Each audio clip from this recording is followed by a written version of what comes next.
It was a rainy evening when Daniel stopped at the small roadside cafe. He was tired, soaked, and emotionally drained. The storm outside matched the one raging inside him. Life hadn't been kind lately, his business had failed, his engagement had ended, and he had no direction left. He ordered a coffee and sat by the window, lost in thought. That's when he saw a young boy, maybe 6 or 7, tugging at the sleeve of a woman sitting alone at another table. The woman looked pale, tired, and deep in worry. Something about that scene made Daniel's heart ache, but he tried to look away. The woman looked at the menu with trembling hands. The boy whispered something, and she shook her head sadly. Daniel could tell they were counting coins.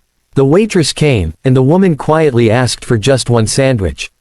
The boy protested softly, "But Mom, aren't you hungry too?" She smiled weakly and said, "I'll eat later, sweetheart." Daniel felt that familiar sting of guilt. He had money for coffee he didn't need while someone else struggled for bread. But he stayed silent. He didn't want to interfere again, not after what life had done to his good intentions before. Daniel had once helped a stranger before, only to be taken advantage of. That betrayal had taught him to mind his own business. He reminded himself of that as he sipped his coffee. But something about the woman, her quiet dignity, her tired eyes, the boy's innocence, pulled at him. When the food came, she pushed half the sandwich toward her son and told him to eat slowly. Daniel noticed she didn't touch a single bite. He wanted to look away, but his conscience wouldn't let him. His coffee turned cold as he watched the boy nibble carefully, trying to save half for his mom. When Daniel finally stood up to leave, he tossed a few bills on the table and turned toward the exit. But then he heard a small, trembling voice behind him say, "Please don't leave my mom." He froze. Slowly turning around, he saw the little boy standing there, clutching his mother's coat, tears filling his eyes. The mother looked shocked and embarrassed.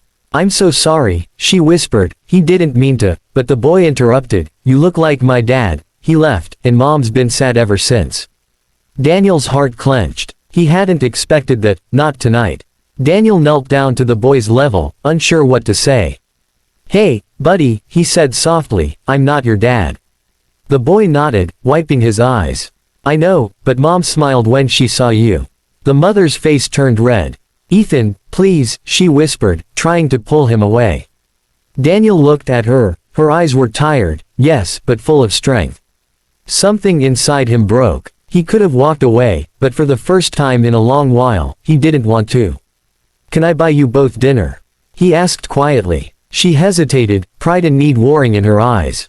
Then, finally, she nodded. They sat together awkwardly at first. The woman, her name was Laura, thanked him several times.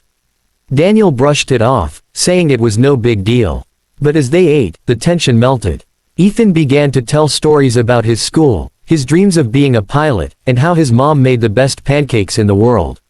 Laura smiled genuinely for the first time that night. Daniel found himself laughing, something he hadn't done in months.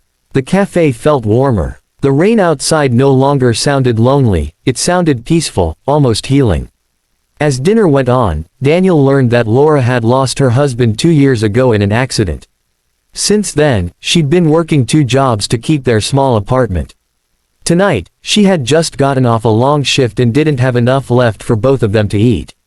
Daniel listened quietly, his chest tight with emotion. "You're doing an amazing job," he said. "Sincerely." Laura smiled faintly. "Some days, I just hope I'm doing enough." Ethan chimed in proudly, "She's the best mom in the world." Daniel smiled at that, feeling something stir deep inside, hope. When the meal ended, Daniel tried to pay the bill discreetly, but Laura noticed. "You've done enough," she said gently. "Please don't feel like you owe us anything." He shook his head. "It's not about owing. It's about remembering what kindness feels like." She didn't argue, only smiled softly. Ethan, meanwhile, was drawing on a napkin. When he was done, he slid it toward Daniel. It was a stick figure drawing of the 3 of them sitting at a table, smiling. "This is us," he said proudly. Daniel looked at it, and for the first time, his eyes filled with tears. They stood outside under the awning as the rain slowed to a drizzle. Laura thanked him again and started to walk away, holding Ethan's hand. But halfway down the sidewalk, she turned and called out, "Daniel.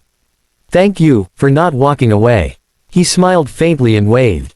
As they disappeared around the corner, he looked at the napkin in his hand. That small drawing felt heavier than gold. It reminded him that sometimes the smallest acts of kindness could change everything, not just for others but for oneself too. Daniel didn't sleep that night. He kept thinking about Ethan's words, "Please don't leave my mom." They echoed in his mind, pulling at something he thought had died.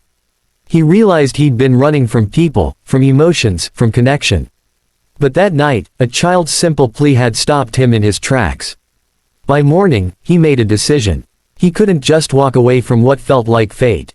He packed a small gift, a toy plane he'd once bought for a nephew, and went back to the cafe, hoping to see them again. Days passed, and he didn't see them. The waitress remembered them though. "She comes sometimes with her boy," she said. "They live near Maple Street." Daniel thanked her and left a note with his number. "Tell her Daniel from the cafe said hi." A week later, he got a call. It was Laura. She sounded surprised but happy. They talked for an hour that night, laughing and sharing stories. By the end of the call, Daniel felt like he'd known her for years. He asked if they could meet again, not because of pity but because it felt right. Their friendship grew quickly. Daniel helped fix small things in her apartment, while Laura encouraged him to start over with his business. Ethan adored him, always asking questions, calling him Uncle Dan. Slowly, Daniel began to heal, and so did Laura. They didn't rush anything, didn't label it, but the connection was undeniable.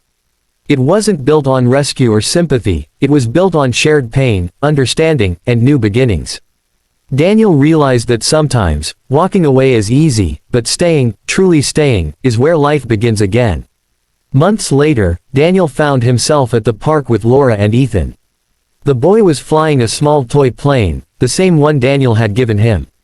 "Look, it's flying higher than ever," Ethan shouted. Laura turned to Daniel, her eyes shining. "You changed our lives that night," she said softly. Daniel smiled. "You and Ethan changed mine." They sat together, watching the plane soar against the blue sky, both silently thanking the rain, the cafe, and that one moment that brought them together. When Ethan ran up, laughing and breathless, Daniel lifted him onto his shoulders. "Promise you won't leave again?" the boy asked, grinning. Daniel looked at Laura, then back at Ethan. "Never," he said firmly. It wasn't just a promise, it was a truth. The man who once almost walked away had finally found something worth staying for. Love didn't knock loudly, sometimes it whispered through the voice of a child, asking you not to leave. Years later, the three of them would still visit that cafe on rainy nights. They'd sit by the same window, sharing stories and smiles. The waitress would always bring them extra napkins, because Daniel still kept the first one Ethan drew for him, framed in his study. Whenever someone asked how they met, he'd just smile and say, "I almost walked away once, but a little boy's voice made me stay."